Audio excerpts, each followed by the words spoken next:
जय श्री कृष्ण। नमस्कार दोस्तों, पुनर्नवा आयुर्वेदामृत चैनल में आप सभी का स्वागत है।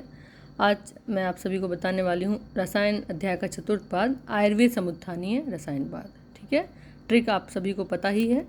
आपका आयुर्वेद आ से अभ्यामल की है, पा से प्राणकामी है, का से कर प्रचिति है और फिर चौथा पाद है आयुर्वेद से आयुर्वेद समुत्थानीय रसायन पाद। ठीक है, यहाँ पर देखिए 3 नंबर जो श्लोक है इसमें शालीनाम और यायावरश्च ये 2 वर्ड आए हैं। शालीनाम का मतलब यहाँ पर उत्तम ग्रहों में रहने वाले और यायावर का मतलब है जो सर्वदा भ्रमण करने वाले। तो इस श्लोक में बताया गया ग्राम में रहने से शालीन तथा यायावर ये ऋषियों की शारीरिक स्थिति का वर्णन किया गया। तो पहले तो इन दोनों वर्ड का जो है आप मीनिंग समझ लीजिए। फिर उसके बाद उन्होंने बताया है कि वे ग्राम में औषधि जिसमें फल लगें और पकें उनका नाश हो जाए, ऐसे गेहूँ या आदि औषधि का आहार करते हुए संपन्न मंद चेष्टा वाले होकर अत्यंत स्वस्थ नहीं रहने लगे, है ना। तो ये शालीनाम यायावरश्च और मंद चेष्टा नाति कल्याणश्च प्रायेण बभुवु, ये अंडरलाइन कर लें। ठीक है, फिर यहाँ पे पता है हिमवंतर ममराधिपति गुप्त। ठीक है, तो यहाँ पे देखिए, यहाँ पे आया है हिमालय पर्वत पर भृगु, अंगिरा, अत्रि, वशिष्ठ, कश्यप, अगस्त्य, पुलस्त्य, वामदेव, असित, गौतम आदि ऋषिगण चले गए इस तरह से। तो ये हिमालय पर्वत के लिए यहाँ पर आए हिमवंतर ममराधिपति गुप्त इस तरह से। ठीक है, इसको देख लें। फिर यहाँ पे देखिए ये अमराधिपति है ना, ये इंद्र के लिए है अमराधिपति। ठीक है, ये इंद्र के लिए बोला गया है। ठीक, फिर देखिए यहाँ पे नेक्स्ट श्लोक में, इधर पे देखिए श्लोक नंबर 4 में देखें, यहाँ पे ये बताया गया है। ठीक है, यहाँ पे सहस्त्राक्ष एक वर्ड है, देखिए तान इंद्र सहस्त्राक्ष ना, सहस्त्राक्ष भी इंद्र के लिए बोला गया है। ठीक है, सहस्त्राक्ष जो है वो इंद्र के लिए आया है। इसमें देखिए कुछ सहस्त्र नेत्र वाले श्रेष्ठ देवताओं के गुरु इंद्र ने कहा कि आपका स्वागत हो, है ना। ऋषिगण को इंद्र उपदेश कर रहे हैं इस वाले श्लोक में 4 नंबर में। तो सहस्त्राक्ष मतलब इंद्र, तानेन्द्र सहस्त्रम अग्रम गुरु ब्रवीद। ठीक है, तो ये सहस्त्र नेत्र वाले श्रेष्ठ देवताओं के गुरु इंद्र ने कहा कि आपका स्वागत हो। ठीक है, और फिर यहाँ पर ये बोला है ग्राम्यो ही वासो मूलम असस्ता नाम। ठीक है, असस्ता नाम मतलब जो है दुख जिसको बोलते हैं, जो उचित नहीं है एक तरीके से, है ना। शस्त मतलब उचित होना, सही, और अशस्त मतलब जो अशुभ है या अनुचित है इस टाइप से। तो ग्राम्यो ही वासो मूलम असस्ता नाम, गांव तथा नगरों का निवास ही सब अशुभों का मूल कारण है। ठीक है, ये कहा है। फिर यहाँ पे देखिए एक तरीके से आयुर्वेद का जो वो है अवतरण बताया गया एक तरीके से, है ना। ब्रह्मा ने प्रजापति को, प्रजापति ने अश्विनी कुमारों को, अश्विनी कुमारों ने मुझे मतलब इंद्र को, आप महर्षियों के लिए, अपने निज के लिए तथा प्रधान प्रजाओं के लिए आयुर्वेद का उपदेश किया। ठीक है, ये बताया गया है। फिर देखिए नेक्स्ट क्या है इसमें। फिर यहाँ पे देखें श्लोक नंबर 6 में इंद्रोक्त रसायन बताया गया है। इसमें आपको बस ये याद रख लेना, इंद्रोक्त रसायन में 18 द्रव्य हैं। ठीक है, 18 द्रव्य इसमें जो है इंद्रोक्त रसायन में, ये ध्यान रखना है। और दूध के साथ 6 मास तक इसका प्रयोग करना है। देख लें एक बार, इंद्री, ब्राह्मी, पैस्या, क्षीरपुष्पी, श्रावणी, महाश्रावणी, शतावरी, विदारिकन, जीवंती, पुनर्नवा, नागबला, स्थिरा, वच, छत्रा, अतिछत्रा, मेधा, महामेधा, जीवनी गण की अन्य औषधियों की तरह ये सब है ना। तो ये जो है आपको याद रखना है, बहुत ज़्यादा इतना इम्पोर्टेंट नहीं है, मेन वही है कि 18 द्रव्य याद रखें। फिर नेक्स्ट देखें, ये थोड़ा इंपॉर्टेंट है, इसको याद करें अच्छे से। श्लोक नंबर 7 में द्रोणी प्रावेशिक रसायन। ठीक है, द्रोणी प्रावेशिक में क्या बताया इन्होंने, देखिए ये ब्रह्म सुवर्चला नाम की औषधि जो सुवर्ण के समान पीले क्षीर वाली और कमल के समान पत्र वाली होती है। तो ये आप लोगों को याद करना है। ठीक है, ब्रह्म सुवर्चला नाम की औषधि कैसी होती है, सुवर्ण के समान पीले क्षीर वाली और कमल के समान पत्र वाली। ठीक है, आदित्य पर्णी नाम की औषधि जिसे सूर्यकांता कहते हैं। ठीक है, इसका दूध स्वर्ण के समान पीला और सूर्य के समान गोलाकार फल होता है। नारी नाम की औषधि को अश्वबला कहते हैं जिसका पत्र बलवा अर्थात बगई घास के समान होता है। काष्ठगोधा नामक औषधि को गोधा गोह के समान होती है। सर्पा नाम की औषधि सर्प के आकार की होती है। सोम नाम की औषधि औषधियों में राजा है जिसमें 15 पत्तियाँ होती हैं ना, इसे याद रखें। सोम नाम की औषधि को औषधियों में राजा कहा गया है। ठीक है, और इसकी पत्तियां जो है चंद्रमा के समान घटती बढ़ती रहती हैं। पद्मा नाम की औषधि जो कमल के आकार की, कमल के समान रक्त और कमल के समान गंध वाली होती है। अजा नाम की औषधि जिसे अजाशरंगी कहते हैं। नीला नाम की औषधि नील वर्ण की दूध और फूल वाली होती है, इसमें लता का विस्तार अधिक रहता है। इस तरह से ये 8 औषधियों में से जो औषधियाँ प्राप्त हो सकें। ठीक है, तो इस तरह से अपन को ये देखना है। और फिर इसके बाद कहा है इन्होंने कि इनके में से जो जो स्वरस औषधियाँ प्राप्त हुई उनके स्वरस को पूर्ण तृप्त होकर भरपेट होकर पीना है और फिर निर्वस्त्र होकर स्नेह भावित जो एक नौका है उसमें चारों तरफ से घी चुपड़ा हुआ हो और ढक्कन भी हो, उसमें पलाश की नौका में उसको सो जाना है उस व्यक्ति को, और उसमें सोने पर मनुष्य मूर्छित हो जाएगा, ये बता रहे हैं। फिर 6 मास बाद पुनः उसे ज्ञान प्राप्त होगा और प्रत्येक अंगों में फिर उसे बल प्राप्त हो जाएगा। उस समय उसके बल को स्थिर रखने के लिए बकरी का दूध उसे पीना चाहिए, देखिए।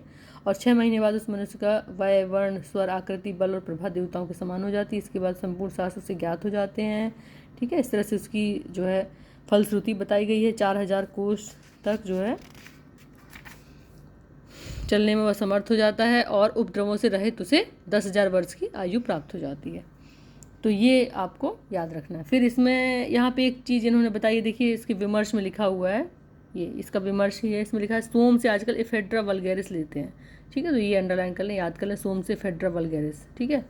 फिर इसके बाद देखिए आप, ये दिव्य औषधियाँ ऋषियों के लिए ही हैं। इन दिव्य औषधियों का जो प्रभाव है, श्लोक नंबर 10 है ना, यहाँ पे दिव्य औषधि नाम इस तरह से बताया गया कि ये किसके लिए, दिव्य औषधियों का प्रभाव जो है उसको आप लोग हम लोग सहन नहीं कर सकते, तो ये ऋषियों के लिए हित करें, बस इतना याद रख लें, कहा गया है। फिर यहाँ पे देखिए बताया इन्होंने द्वितीय इंद्रोक्त रसायन। द्वितीय इंद्रोक्त रसायन में 40 औषधियाँ बताई, 4 महाकषाय बताए गए हैं, तो इनका नाम याद रख लें। बल्य, जीवनीय, ब्रंगणी, वय स्थापक जो महाकषाय हैं, इनकी 10-10 औषधियाँ लेनी है, क्योंकि एक महाकषाय में 10 औषधियाँ होती हैं। और जो सूत्र स्थान है चरक का, चरक फर्स्ट में, उसमें जो षड्विरेचन शताश्रुति अध्याय है उसमें ये महाकषाय का सबका वर्णन है। तो 4 महाकषाय की औषधियाँ लेनी है, बल्य, जीवनी, ब्रंगणी और वय स्थापक, इनकी औषधियों से लेकर इसको बनाना है, ये याद रखना है। और आंवले की स्वरस से इसमें 100 बार भावना दिया हुआ आंवले का चूर्ण लेकर फिर उसमें मिला देना है। इस तरह से फिर इसमें कुछ भस्म भी मिलाई गई हैं, सुवर्ण भस्म, ताम्र भस्म, प्रवाल भस्म, स्फटिक भस्म, मोती भस्म, है ना, वैदुर्यमणि भस्म, शंख भस्म, चांदी भस्म, इन सबको एक एक पल मिलाकर इसको बनाना है और फिर इस तरह से इसको उपयोग करना है। तो ये द्वितीय इंद्रोक्त रसायन है, बहुत उतना खास नहीं है। फिर इसके बाद देखिए कुटी प्रावश्यक तथा वात आत्मिक रसायन विधि की योग कौन कौन है। तो एक तो पहला पॉइंट इसमें ये याद रखें कि यहाँ पे सौर्य मारुति को एक ये वर्ड आया है, तो सौर्य मारुति को मतलब क्या है, ये वात आत्मिक के लिए गया है। देखिए सौर्य मारुतिक मतलब वात आत्मिक को ही बोला गया, उसका दूसरा नाम है। तो 2 रसायन सेवन की 2 विधियाँ थी, कुटी प्रावेशिक और वात आत्मिक। कुटी प्रावेशिक किसके लिए थी, जो व्यक्ति सभी साधन एकत्रित करने में समर्थ हों, थोड़ा इसके लिए धनवान, सभी व्यवस्थाएं जो जुटा सकें, स्वस्थ हों हर तरीके से, क्योंकि थोड़ा ये लेंदी प्रोसीजर है ना, तो ये कुटी प्रावेशिक वही लोग उपयोग कर सकते हैं। और उसके विपरीत जो पुरुष हैं वो लोग सौर्य मारुतिक या वात आत्मिक का सेवन कर सकते हैं।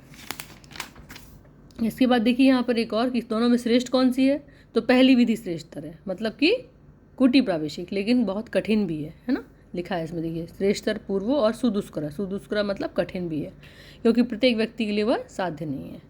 फिर देखिए यहाँ पे आचार रसायन का वर्णन बताया गया है, ठीक है। आचार रसायन आप लोगों को याद करना है, बहुत इंपॉर्टेंट है, आता है इसमें से कुछ कुछ वर्ड, बहुत इसका पूरा ही श्लोक याद करने की कोशिश करें अगर हो जाए तो, नहीं तो कुछ कुछ वर्ड हैं जैसे तो याद, जैसे क्षीर घृताशीनम, ये तो बिल्कुल एकदम याद ही कर लें, है ना। और याद तो वैसे पूरा ही कर लेना चाहिए, बार बार थोड़ा रिवाइज करेंगे, पढ़ेंगे तो याद हो जाएगा। एक बार इसको हिंदी में देख लें, फिर हम लोग इसको मतलब पहले पढ़ लेते हैं, फिर हिंदी में इसका अर्थ समझ लेंगे। सत्यवादिनम अक्रोधम निवृत्तम मध्य मैथुनात् अहिंसकम अनायासम प्रशांतम प्रियवादिनम जप शौच परम धीरम दान नित्यम तपस्विनम देव गो ब्राह्मण आचार्य गुरु वृद्धार्चने रतम अनृस्य परम नित्यम नित्यम करुण वेदिनम सम जागरण स्वप्नम नित्यम क्षीर घृताशिनम देश काल प्रमाणज्ञम युक्तिज्ञ अनहंकृतम सस्ताचारम संकीर्णम अध्यात्म प्रवणेन्द्रियम उपासितारम वृद्धानाम आस्तिकानाम जितात्मनाम धर्मशास्त्रपरम विद्यान्नरम नित्य रसायनम गुणैरेते समुदिते प्रयुंक्ते यो रसायनम रसायन गुणान सर्वान यथोक्तान सा समुष्णते। तो इस तरह से आचार रसायन में इन्होंने बताया है। इसमें देखिए ये जो मैं बोल रही थी क्षीर घृताशीनम, ये अंडरलाइन करने का है कि इसमें देखिए ये अद्रव्य रसायन है, अद्रव्यभूत रसायन, इसको नोट कर लें कि आचार रसायन क्या है, अद्रव्यभूत रसायन। इसमें कोई स्पेशल द्रव्य नहीं बोला गया, इसमें हमें कि क्या करना चाहिए क्या नहीं करना चाहिए, ये क्या इस तरह से ये आचार रसायन है, हमें अपने डेली रूटीन में, हमें अपने बिहेवियर में क्या हमें पालन करना है, वो आचार रसायन है। तो इसमें लेकिन तब भी 2 द्रव्यों का नाम आया है, क्षीर और घृत, क्षीर घृताशीनम, क्षीर और घृत का सेवन करना है। तो ये एक आध बार ऐसा पूछा गया है कि आचार रसायन में कौन से द्रव्य का नाम आया है, तो क्षीर और घृत, ठीक है। बाकी तो सब फ्री है कि सत्य बोलने वाले, क्रोध ना करने वाले, मद्य सेवन और मैथुन से दूर रहने वाले, हिंसा ना करने वाले, श्रम ना करने वाले। श्रम मतलब यहाँ पर वो नहीं कि आप कहें बिल्कुल श्रम, मतलब जितना शक्ति है उससे अधिक मात्रा में, दुस्साहस जिसको एक तरीके से बोल दिया है ना।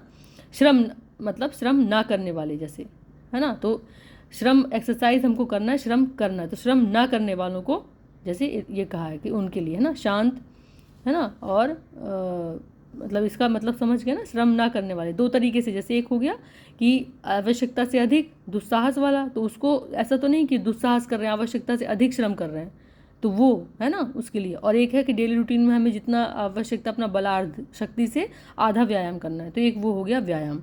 तो उस तरीके से बोला गया है। श्रम ना करने वाले, शांत, प्रियवादी, जप व पवित्रता में तत्पर, धीर, सदा दान देने वाले, तपस्वी, देवता, गो, ब्राह्मण, आचार्य, गुरु, वृद्धाचरणों की पूजा में तत्पर, क्रूरता से दूर रहने वाले, सर्वदा दया से पूर्ण, उचित समय में निद्रा त्यागने शयन करने वाले, सदा दूध घृत खाने वाले, देश काल व मात्रा को जानने वाले, युक्ति को जानने वाले, अहंकार ना करने वाले, उत्तम आचार विचार वाले, संकीर्ण विचार से शून्य, अध्यात्म विषयों में अपनी इंद्रिय को लगाने वाले, आस्तिक, जितात्मा, वृद्ध पुरुषों की सेवा करने वाले, धर्मशास्त्र को पढ़ने वाले मनुष्य सदा रसायन युक्त होते हैं, ठीक है। ये बोला इन्होंने, ऐसा समझना चाहिए। अर्थात इन गुणों से युक्त मनुष्य रसायन का सेवन यदि ना भी करे तो भी वह रसायन के सभी गुणों से प्राप्त होते हैं।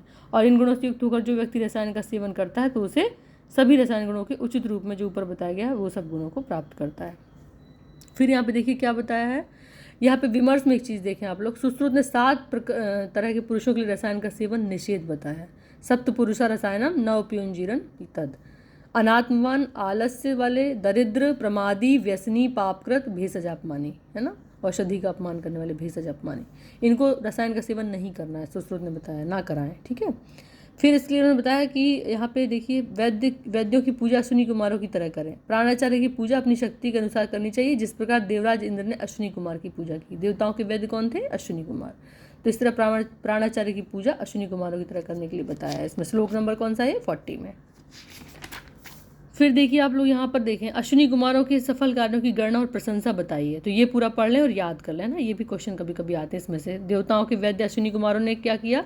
इन देवताओं के वैद्य अश्विनी कुमारों की इंद्र ने पूजा की थी, इसलिए वह यज्ञ के भागी बने। इंद्र ने इन दोनों की पूजा क्यों की? इस शंका के समाधान में बताया है कि यज्ञ का सिर कट गया था, इन दोनों ने यज्ञ के सिर को पुनः जोड़ दिया। पूषा के दांत टूट गए थे, भग या सूर्य के नेत्र नष्ट हो गए थे और इंद्र को भुजस्तंभ रोग हो गया था। तो ये इंद्र को कौन सा रोग हो गया था? ये क्वेश्चन आ चुका है। इंद्र को भुजस्तंभ रोग हो गया था और इन दोनों अश्विनी कुमारों ने चिकित्सा कर लाभ पहुंचाया। चंद्रमा के शरीर से सौम्य धातु जो शुक्र है वह नष्ट हो गया था, अतः वे राजयक्ष्मा रोग से ग्रहित हो गए थे। चंद्रमा को कौन सा रोग हो गया था? राजयक्ष्मा रोग, ठीक है। तो अश्विनी कुमारों ने ही चिकित्सा करके राजयक्ष्मा से मुक्त किया, पुनः सोमयुक्त बनाया। फिर क्या है? भृगु वंश में उत्पन्न कामी च्यवन ऋषि वृद्ध होकर जब विकृत अवस्था को प्राप्त हो गए थे तो उनकी सारी चेष्टाएं वर्ण और स्वर नष्ट हो गए थे। तब अश्विनी कुमारों ने चिकित्सा कर वर्ण स्वर से उन्हें युक्त करके युवा बना दिया था। तो ये अश्विनी कुमारों की प्रशंसा है। इन सबको याद कर लें क्या क्या किया था उन्होंने। 2-3 क्वेश्चन इसमें से आ चुके हैं। भुजस्तंभ वाला, चंद्रमा को राजयक्ष्मा रोग हुआ था, ये ठीक है। फिर इसके बाद देखिए यहाँ पर ये आया हुआ है आपका प्राणाचार्य की परिभाषा। प्राणाचार्य की परिभाषा देखिए, ये इसमें बताया गया है कि शीलवान, श्लोक नंबर 51 में, शीलवान मतिमान युक्तो द्विजाति शास्त्र पारगा प्राणे भी गुरुवत पूज्य प्राणाचार्य साही स्मृता। जो चिकित्सक अच्छे स्वभाव वाला हो, बुद्धिमान हो, अपने चिकित्सा कार्य में तत्पर हो, द्विजाति हो, आयुर्वेद शास्त्र का भली प्रकार से अध्ययन किया हुआ हो, ऐसे वैद्य को प्राणाचार्य वैद्य कहते हैं, ठीक है। और इस तरह से वो गुरु के समान पूजनीय है।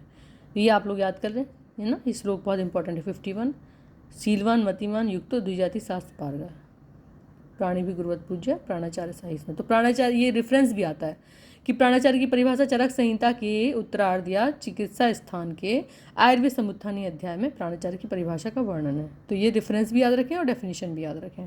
फिर देखिए यहाँ पे नेक्स्ट श्लोक में, 52 श्लोक में, द्विजाति जाति रुच्यते, ये वर्ड है, इसको अंडरलाइन करें और इसको समझ लें। विद्या समाप्त हो जाने पर वैद्य की दूसरी जाति हो जाती है, तभी वह वैद्य शब्द को धारण कर पाता है, अर्थात वैद्य कहलाता है। तो वैद्य के लिए द्वितीय जाति बोला गया है यहाँ पे, है ना, ये बोला गया है, ये याद रखें। फिर यहाँ पे आ जाएं आप लोग, ये है श्लोक नंबर आपका 56 में क्या बोला है देखिए श्लोक में, स्वसुतानिव यत्नवान और धर्मम अनुत्तमम, है ना। वैद्य भी सभी रोगी व्यक्तियों की चिकित्सा अपने पुत्र के समान करे। स्वसुतानिव, ये अंडरलाइन करें और समझ लें इसको कि वैद्य को अपने पुत्र की तरह रोगी की चिकित्सा करने के लिए बताया गया है ना, उसकी तरह ध्यान रखे, उसकी तरह चिकित्सा करे। और यदि वह उत्तम धर्म की रक्षा रखता है, इच्छा करता है, तो रोग रूपी बाधा से जनता की रक्षा करे। ठीक है, तो इस तरह से मेन भी याद रखें, स्वसुतानिव यत्नवान, अपने पुत्र की तरह रक्षा करे रोगी की। फिर बताया यहाँ पे देखिए कि आयुर्वेद के उपदेश से उच्च लक्ष्य क्या है, धर्म कार्य में तत्पर अक्षर स्थान की इच्छा रखने वाले महर्षियों ने धर्म के लिए आयुर्वेद का प्रकाश किया, है ना। आयुर्वेद का उपदेश धन अर्जन के लिए नहीं बताया गया है इनके हिसाब से, इन्होंने जो बताया अपने आचार्यों ने, उन्होंने कहा है कि अब धन अर्जन करने के लिए नहीं, अपनी विशेष कामना की सिद्धि के लिए नहीं, किसके लिए, धर्म के लिए आयुर्वेद का प्रकाश किया। तो ये आपको याद रखना, एमडी में क्वेश्चन आ सकता है ना। धर्मार्थ चार्थ काम आयुर्वेदो महर्षि भी, ठीक है। तो इस तरह से इसका आपको ध्यान रखना है कि धर्म के लिए आयुर्वेद का उपदेश किया गया। फिर देखिए नेक्स्ट श्लोक में 58 श्लोक में ये अंडरलाइन करें, भूत दयाम प्रति, ये अंडरलाइन करें ये वर्ड, भूत दयाम प्रति। चिकित्सा करते हुए जो वैद्य अर्थ काम धन काम विशेष रूप से अपने मनोरथ को ध्यान में न रखते हुए केवल प्राणियों पर दया रख के अपना कार्य करता है, वह चिकित्सा के क्षेत्र में सर्वश्रेष्ठ चिकित्सक कहा जाता है और वह सभी सांसारिक विषयों को त्याग कर ब्रह्म में लीन हो जाता है। ठीक है, तो आपको यहाँ पे ये क्या है, भूत दयाम प्रति वर्ड बताया गया है और इसको याद रखना है। भूत दयाम प्रति मतलब प्राणियों पर दया रखकर अपना काम करना, ये बताया आचार्य चरक ने। फिर यहाँ पे देखिए एक और ये बहुत इंपॉर्टेंट है श्लोक, इसको हाईलाइट कर लें। कुर्वते ये तु वृत्त्यर्थ चिकित्सा पण्य विक्रयम ते हित्वा कांचनम राशि पांशुर राशि उपासते, मतलब जो चिकित्सक अपनी जीविका के लिए उसे चिकित्सा को व्यवसाय बनाकर बाजार में बेचते हैं, वे स्वर्ण राशि को छोड़कर धूल राशि को एकत्रित करते हैं। तो ये कांचन राशि पांशु राशि उपासते, ये बोला है कि स्वर्ण राशि को छोड़कर वो धूली राशि को इकट्ठा कर रहे हैं। तो अपनी जीविका के लिए व्यवसाय न बनाए, इसको उन्होंने कहा है। उसको प्राणी मात्र पर दया रखते हुए धर्म के लिए आयुर्वेद का चिकित्सा करें और उसका प्रकाश करें। ठीक है, फिर देखिए यहाँ पे बस लास्ट चल रहा है 61 श्लोक में, इसमें देखिए यहाँ पे धर्मार्थ दाता, ये बताया गया। जीवन दान से बढ़कर कोई दान नहीं है, ये बताया इन्होंने, है ना। उसके समान धर्म अर्थ देने वाले जगत में कोई नहीं, जो कि रोगियों को प्राणियों को प्राण देता है और रोगों से उसको बचाता है जो वैद्य, तो उसको धर्मार्थ दाता इस तरह से बोला गया है। और जीवन दान इससे कोई बढ़ के नहीं है ना। तो जो वैद्य जीवन को देने वाला है, इसलिए संसार में धर्म अर्थ सबको देने वाला सबको वैद्य ही कहा गया है। लास्ट श्लोक में देखिए 62 नंबर, परो भूत दया धर्म, ये अंडरलाइन कर लें और याद कर लें। अभी यहाँ पे देखिए क्या आया था, भूत दयाम प्रति, जो केवल प्राणियों पर दया रखकर ही अपना कार्य करता है, वो श्रेष्ठ बताया गया इस तरह से। और यहाँ पे क्या बोला है, चिकित्सा का उद्देश्य अन्य प्राणियों पर दया करना, परो भूत दयाम धर्म, है ना। अन्य प्राणियों पर दया करना ही उत्तम धर्म है, यह समझकर जो चिकित्सा में प्रवृत्त होता है वह सफल मनोरथ और अत्यंत सुखभागी होता है। तो इस तरह से ये आयुर्वेद समुत्थानी अध्याय समाप्त होता है। इसमें आयुर्वेद के उत्थान के बारे में बात किया गया है ना। आयुर्वेद की काफ़ी प्रशंसा की गई है उसके लिए, तो इसीलिए इसका नाम आयुर्वेद समुत्थानीय पड़ा। और जो भी पॉइंट्स बताए गए उन सबको आप लोग याद कर लें। और बहुत ज़्यादा इसमें 2-3 चीज़ें बहुत इंपॉर्टेंट है, रेफरेंस भी याद रखें उसका, है ना। ये जो बताया गया है प्राणाचार्य की परिभाषा का रेफरेंस की यहाँ पे आई है, याद रखें। और आचार्य रसायन का वर्णन भी इसमें है ना, अश्विनी कुमारों की प्रशंसा है। और ये आचार्य रसायन को याद कर लें, इसमें दूध और घृत 2 द्रव्यों का उपयोग भी बताया गया है ना। वैसे अद्रव्यभूत चिकित्सा है। और कुटी और प्रावेशिक उसमें और वात आत्पिक में कौन श्रेष्ठ है ये बताया गया है, कुटी प्रावेशिक श्रेष्ठ है। वात आत्पिक का एक और नाम बताया गया है यहाँ पे सौर्य मारुतिक, है ना। और इस तरह से द्वितीय इंद्रोक्त रसायन। और ये देखिए यहाँ पर आपका इसमें कुल मिलाकर 4 रसायनों का वर्णन है ना। पहले में 6 थे, दूसरे में आपके जो है 37 थे, और फिर थे आपके 16 तीसरे वाले बाद में, और इसमें है 4 रसायन, 6 37 16 4, ठीक है। और ये देखिए द्रवणी प्रावेशिक रसायन, ये वाला, ये बहुत इंपॉर्टेंट है, इसकी सब औषधियों के नाम ये याद कर लें। तो इस तरह से ये चैप्टर आपका फिनिश होता है। अब मिलते हैं अगले चैप्टर के साथ, बाजीकरण अध्याय बताएंगे आपको अगले वीडियो में। तब तक के लिए नमस्कार, जय श्री कृष्ण।